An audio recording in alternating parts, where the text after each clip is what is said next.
I would watch my father walk by my mother, and he would just do this little pinch. You know, as they're walking by, they would just touch each other. They were very affectionate with each other.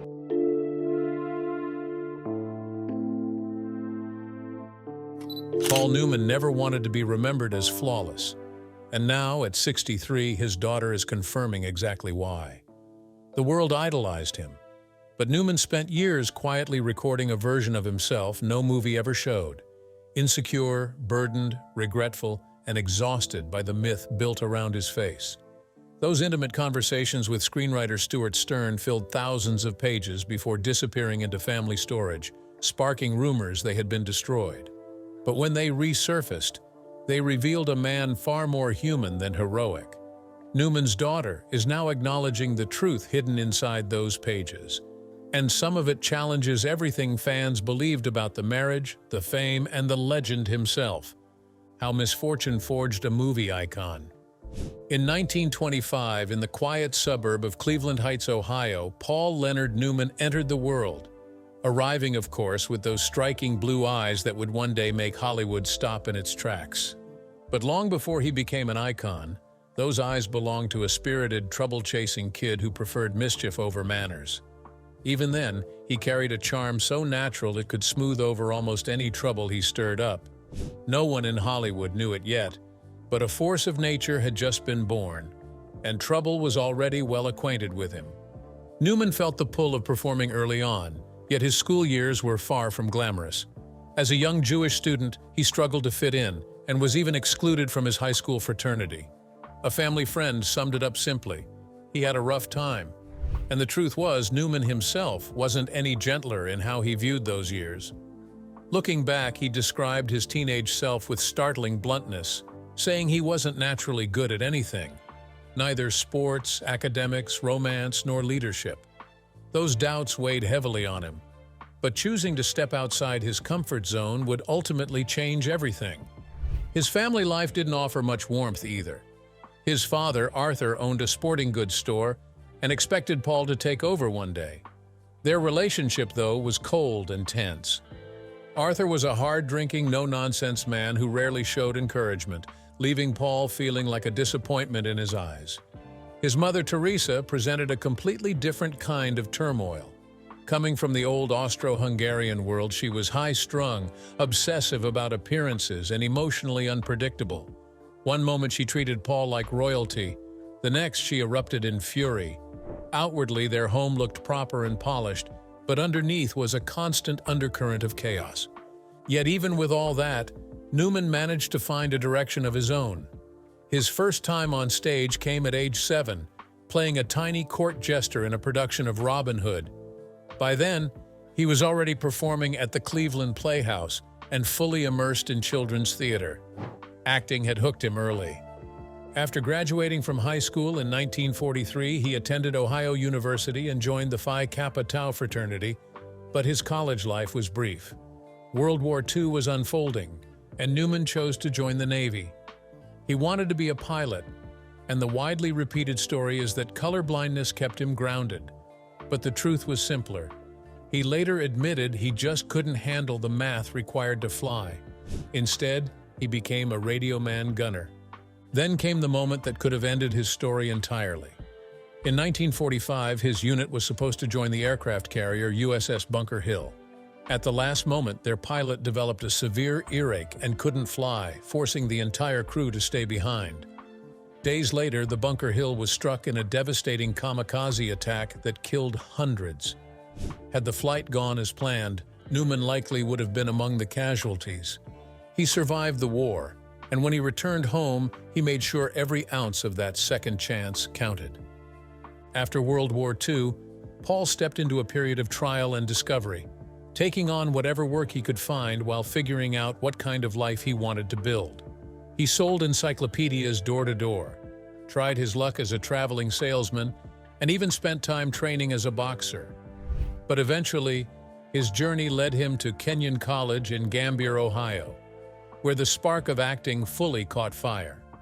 He immersed himself in the college's theater program, studying drama alongside economics, and graduated in 1949 ready to test his talent in the real world. From there, he threw himself into summer stock theater, working with companies like the Belfry and Woodstock Players.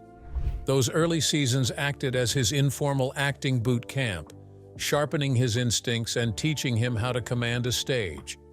He then spent a year at the famed Yale School of Drama before taking the leap every ambitious actor eventually faces, a move to New York City, where he trained under the legendary Lee Strasberg. During this period of intense study and ambition, Newman also crossed paths with others chasing the same dream. At Yale, he met Jackie Witt, the woman who became his first wife. They married young, full of hope, but facing obstacles from the start.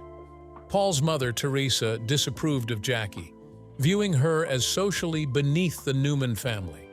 But as life would prove, Teresa's judgment was hardly the largest challenge in their marriage.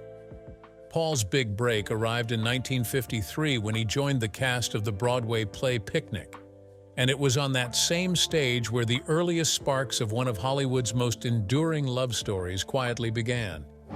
When he first met Joanne Woodward, he had no idea she would become the great love of his life. And Joanne? She wasn't immediately impressed.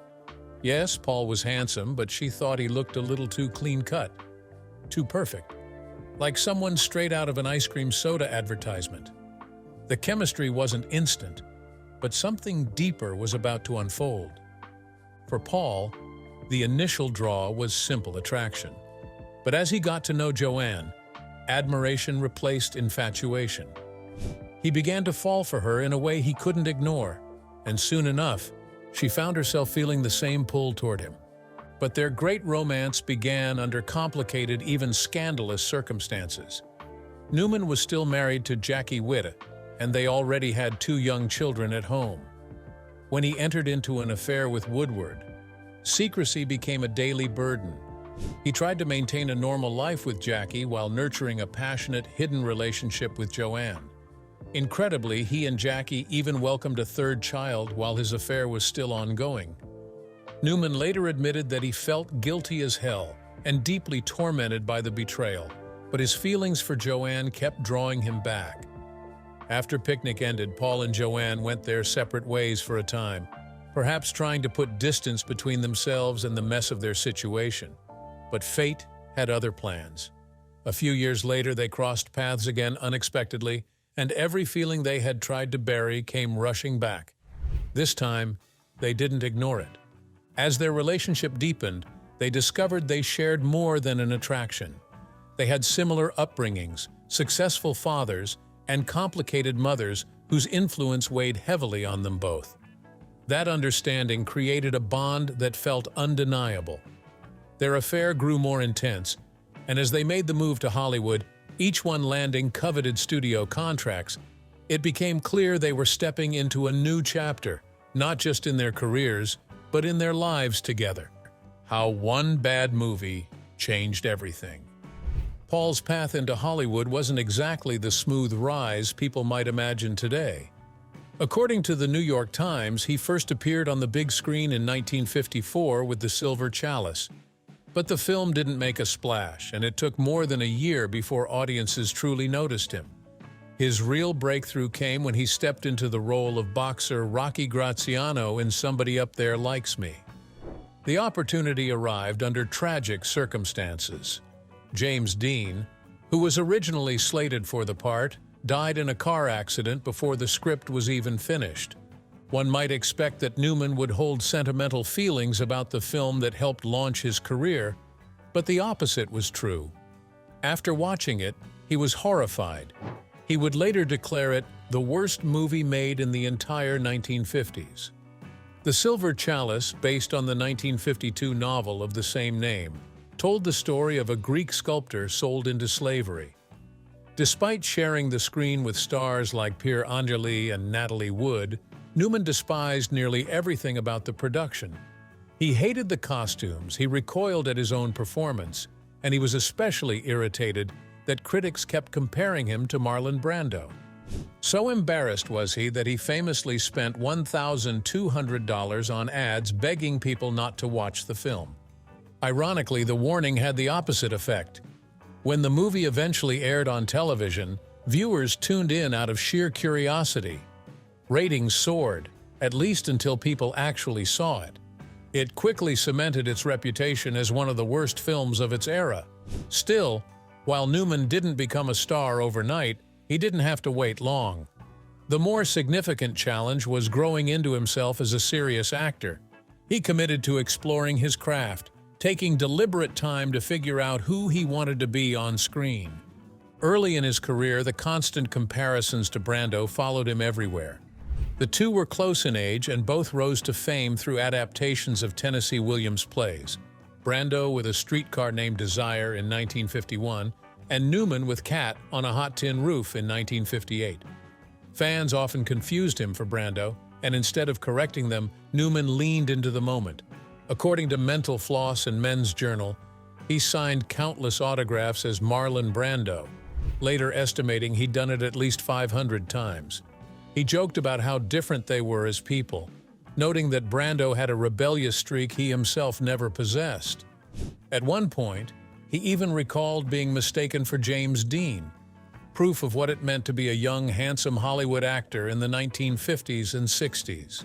By the late 1950s, Newman's personal life was shifting as dramatically as his career. Sparks flew between him and Joanne Woodward while filming The Long Hot Summer in 1957. Their chemistry was undeniable, and Newman ultimately chose to pursue a future with her. He persuaded his first wife, Jackie Witt, to agree to a divorce finalized in 1958. But the emotional aftermath lingered for years. Witty would later share how betrayed she felt, and Newman's daughter Stephanie said the separation devastated her mother. Newman may have carried guilt over the pain he caused, but he and Woodward went on to build one of Hollywood's most iconic marriages. They were glamorous, magnetic, and deeply admired. Newman affectionately called Woodward the last of the great broads, while she described him as a very good egg. Their partnership looked charmed from the outside, but like any real relationship, especially one forged in the glare of fame, it had its complexities. Newman's struggle. No one noticed. In 1958, Paul Newman seemed to have everything going for him. He had just married Joanne Woodward, one of Hollywood's most promising young actresses, and he was riding high from the success of Cat on a Hot Tin Roof, where he starred opposite Elizabeth Taylor. The film became a smash hit and earned him his very first Oscar nomination. From the outside, it looked like Newman's life, both personal and professional, was unfolding perfectly. But behind the scenes, there were complications few people knew about. Just a year earlier, Joanne Woodward had soared to fame at remarkable speed. At only 27, she won the Academy Award for Best Actress for The Three Faces of Eve, becoming the industry's newest shining star. In those early years, she was the one being hailed as the future of Hollywood. But as Paul Newman's career skyrocketed, her star slowly began to fade, not because her talent dimmed, but because life at home began pulling her in a very different direction. In 1959, after the couple welcomed their first child, everything shifted. Joanne chose motherhood over the relentless pursuit of fame. She threw herself into raising her children, but the guilt that came with balancing work and family was overwhelming. Meanwhile, Newman's career exploded. The imbalance between their paths created feelings that lingered for years. Later in life, Woodward spoke candidly about those sacrifices. With painful honesty, she admitted that if she had to live her life again, she might not have had children. Not because she didn't adore them, but because she believed actors simply didn't make good parents. It was a heartbreaking acknowledgement, one that Paul Newman carried with him. He tried to hide his own guilt behind public charm and bravado, but it was always there. That carefully polished image extended to his famous line about fidelity. When asked how he stayed loyal to his wife, Newman delivered the quip that became legendary. "Why go out for a hamburger when you have steak at home?" America loved it. Joanne did not. To her, the comparison was demeaning, and she later admitted it made her feel like a piece of meat. Small resentments like that were only part of a much deeper and more painful story. Newman's guilt over his two very different families weighed heavily on him. His older children lived modestly, while his daughters with Joanne grew up surrounded by Beverly Hills comfort. That contrast haunted him. No matter what he did, he couldn't shake the feeling that he was failing someone. On top of that, Newman was fighting private battles few ever saw. For years, he drank heavily, sometimes a case of beer a day, often followed by scotch. Joanne later called his drinking the anguish of their lives. He was high-functioning, able to mask it with routines like plunging his face into ice water before work, but the toll at home was enormous. One night, after drinking himself into a dangerous stupor, Newman fell out of bed and suffered a head injury. Joanne found him on the floor. It was the breaking point. She packed their daughters into the car and fled to their Malibu beach house, ready to leave him. Newman followed and begged her to let him in, but she refused. He slept in his car for days before she finally agreed to talk. And though they resolved that crisis, Joanne later admitted it was only one of many. Then came the rumors, whispers that Newman had been involved with journalist Nancy Bacon during the filming of Butch Cassidy and the Sundance Kid. The tabloids pounced, even twisting his famous hamburger line into cruel jokes. Bacon later claimed the affair had been an open secret in Hollywood. And while Paul and Joanne tried to silence the gossip, the damage was already done. Still, the greatest pain in Newman's life had nothing to do with career or scandal. It came from within his own family. He often said he was unprepared for fatherhood, and that he became a parent mostly because it was expected. He was painfully self-critical, once admitting he would not have wanted to be one of his own children. For a man who played every complex role with ease, the role of father was the one he never felt he mastered. And tragically, that fear would haunt him until the day he lost his son, Scott. You see, Scott Newman entered the world on September 23, 1950, in New York City, the first child of Paul Newman and his then-wife, Jackie Whitty. From the very beginning, those close to him noticed a restless spark, an intensity that earned him the nickname Mad Scott. When the family eventually settled in Los Angeles, Scott found himself growing up in a home filled with siblings, 3 of whom came from Paul Newman's later marriage to Joanne Woodward. With 2 Hollywood stars as parents, Scott's childhood unfolded under constant public scrutiny, something that only amplified the pressure he already carried. He inherited his father's striking looks, and that resemblance alone became both a blessing and a burden. Determined to build a career on his own terms, Scott refused to accept any professional advantages tied to Paul Newman's fame. He insisted that his work needed to stand on its own merit, even though the comparisons to his father followed him everywhere. Privately, he confided that he didn't believe he measured up. He felt he lacked Paul's talent, charm, and luck. It was a painful identity crisis no amount of determination could quiet. Scott drifted between jobs in film production, stunt work, and whatever employment he could find. Despite the assumptions people made about his upbringing, he struggled financially, leaning on friends and scraping by while trying to steady his life. Much of his money went toward drinking, a habit that grew more serious with time. Like his father, he turned to alcohol as a way of coping, only for it to spiral into a public issue after several incidents, including a drunken confrontation with police. The turning point came in 1978 when he suffered a severe motorcycle accident. To manage the pain, he began taking medication, and the mix of painkillers and alcohol became a dangerous pattern. In November that year, he combined substances in a way that his body simply could not handle. According to early police reports, the overdose was believed to be the result of pain pills and alcohol taken together. But to those who knew him, the tragedy seemed rooted in something deeper. Some believed the constant pressure of being Paul Newman's son played a role, while others argued that Scott's battle was the same devastating disease countless others face: alcoholism, indiscriminate and merciless. For Paul Newman, the loss was shattering. In his memoir, he described the crushing guilt that settled over him. He had always hoped that Scott's struggles were temporary, just youthful missteps he would eventually outgrow. Instead, he found himself tormented by questions of what he could have done differently, how he might have helped his son understand that he didn't have to live in his father's shadow. Newman openly admitted that he often asked for his son's forgiveness, blaming parts of himself for contributing to Scott's self-destruction. One of the most painful revelations he shared was that he and Scott had, at times, used drugs together. It was a decision that haunted him in later years, as he wondered whether his own habits had influenced his son's path. At his lowest moments, Paul even confessed to considering his own death if it meant freeing Scott from the burden of carrying Paul Newman's legendary name. It was an expression of profound despair, one more sign of how deeply he felt he had failed. But even through grief, Newman kept searching for a way to move forward. And in 1980, he found one. Determined to honor his son's memory and to keep other families from going through the same kind of heartbreak, he created the Scott Newman Center. The whole idea was simple but powerful: teach young people about the dangers of substance use. As time went on, the mission grew. Programs were added to help families dealing with addiction, including the creation of the Rowdy Ridge Gang camp. And through it all, even with the huge emotional weight he was carrying, Paul Newman kept pushing ahead with his career.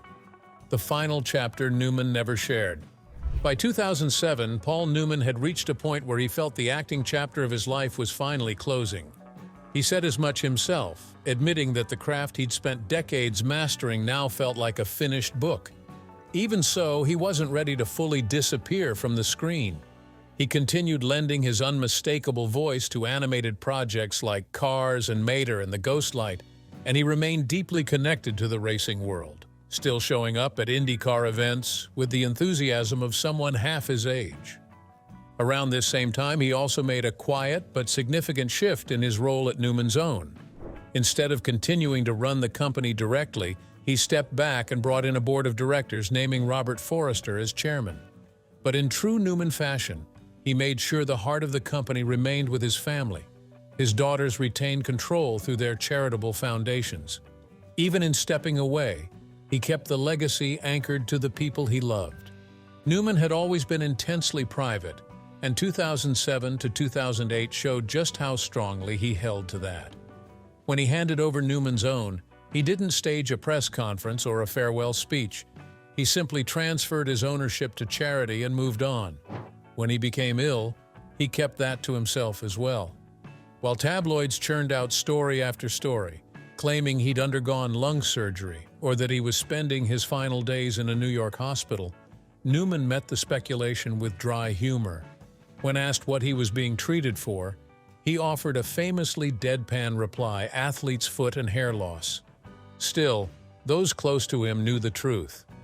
In 2008, he was receiving treatment for cancer at a medical center in New York, and someone close to the family revealed that his only wish was to spend his final days at home. Rumors swirled about what type of cancer he had, but Newman never clarified, and his spokesperson insisted only that he was doing nicely. Even in illness, he protected his privacy fiercely. Then came the harshest blow of all. Just about 10 days before Newman learned his cancer was terminal, Joanne Woodward received her own devastating diagnosis: dementia. It was a cruel twist for a couple who had spent more than 50 years building a life together.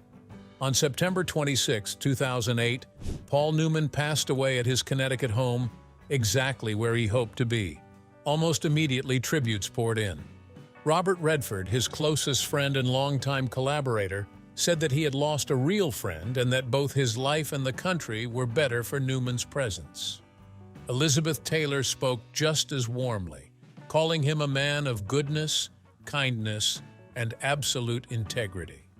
And in one of the lighter moments preserved in the documentary Iconoclasts, Newman once reflected on how he hoped to be remembered. With a wry smile, he joked that he certainly didn't want a tombstone declaring he'd died a failure simply because his famous blue eyes had turned brown. It was a final reminder of who he was to the very end: gracious, humble, private, and always ready with a perfectly timed line. At 63, Paul Newman's daughter is confirming the rumors, and it's bad. Paul Newman's memoir began with a simple but striking motivation, one his daughter Clea Newman Soderlund later explained with remarkable clarity. He had grown tired of the immaculate image that followed him everywhere. The blue-eyed icon, the effortless charmer, half of a golden Hollywood marriage. The world saw perfection, but Newman knew perfection wasn't the truth, and he wanted the truth recorded. Clea, the youngest of his 5 daughters, recalled that her father wanted people to understand that even a legend's life isn't always glowing. When he reached his 60s, he began long, searching conversations with his friend and screenwriter Stewart Stern. For nearly 5 years, they talked through everything: his childhood, early fame, insecurities, marriage, and the constant pressure of being adored on sight. By the early 90s, the material became overwhelming. Thousands of pages stacked up, and eventually the project stalled. Then Newman passed away in 2008, Stern in 2015, and for years the interviews seemed lost. There was even a rumor the entire manuscript had burned. And then, almost like a twist written for the screen, it resurfaced. Those pages were found in a family storage unit and shaped into the book now known as The Extraordinary Life of an Ordinary Man. Inside, Newman doesn't speak like a flawless Hollywood monument. He speaks like a man. He writes about a father who drank, a mother who smothered, the collapse of his first marriage when he fell in love with Joanne Woodward, his regrets as a parent, and his long battle with alcohol. For many people, the biggest revelation came through the words of his daughter, Nell Newman. Reading his private reflections was painful and eye-opening. She confessed she learned more about her father than she ever expected, describing his writing as raw and, at times, difficult to face. The part that shook her most was the depth of his insecurity. She grew up seeing Paul Newman as the brilliant, confident figure the world adored. But his pages revealed someone constantly questioning his worth, asking whether his success came from talent or simply his looks. He admitted that he was always anxious about not being good enough, a thought he carried deeper than most ever guessed. He also wrote of his frustration when people reduced him to just a beautiful face. He described working tirelessly, striving to be better, only to be met with comments about his blue eyes rather than his craft. For him, it was like pouring everything into performance, then being praised only for the window dressing. Even those trademark sunglasses carried more meaning than style. He once explained that bright light bothered him terribly, partly due to old film equipment that blasted actors with harsh arc lighting. The shades weren't mystery, they were relief. Clea later added another layer to his public exterior. The Paul Newman the world projected onto screens was not the same man she knew at home. Her father was shy, private, uncomfortable with crowds. He was endlessly curious, always reading, always studying politics and global issues, determined to be more than a handsome man in a photograph. She remembered him as someone who wanted to make a difference, not just exist in fame. That drive led him to create Serious Fun, the camp network for children with serious illnesses, a project he poured millions into because he believed kids deserved joy. To him, celebrity was a tool, and if he had it, he was going to use it for something that mattered. Of course, Newman's story wouldn't be complete without mentioning Robert Redford. The two men lit up the screen together in Butch Cassidy and the Sundance Kid and The Sting, yet off-camera they weren't instantly close. Newman later said Redford could be unreliable, and their personalities didn't align at first, one punctual and disciplined, the other free-moving and unpredictable. Over time, their friendship grew, but early on it was friction wrapped inside fame. His marriage to Joanne Woodward, often painted as a Hollywood fairy tale, also carried shadows. Though the public adored them as the perfect couple, Newman admitted privately that the relationship weathered storms. There were tense stretches, moments that nearly broke them, and signs that fidelity may not have been perfect. Still, they stayed, they worked, and in the end, their love endured so deeply that Newman did not take his final breath until Woodward held his hand. Fatherhood was another space where Newman felt he fell short. He said himself that parenting never came naturally. He regretted not always being present, a feeling magnified by the loss of his son Scott, who died in 1978. Yet his daughter Soderlund remembered light too, her father laughing, playing like a child when he was home, tossing kids into the pool, full of energy and fun. The ache came from absence, not from lack of love. As the family debated whether to release his memoir, they wrestled with its intimacy. These were vulnerable pages, unfiltered thoughts, pieces of a man few ever saw. But in the end, his daughters chose to honor what they believed he wanted, to show the world not just the legend, but the human underneath. Paul Newman once explained exactly why he wanted this record left behind. He wanted to break myths, shut down tall tales, and replace them with truth. Not the Hollywood version, but the version that breathed, doubted, failed, learned, and finally made peace with himself.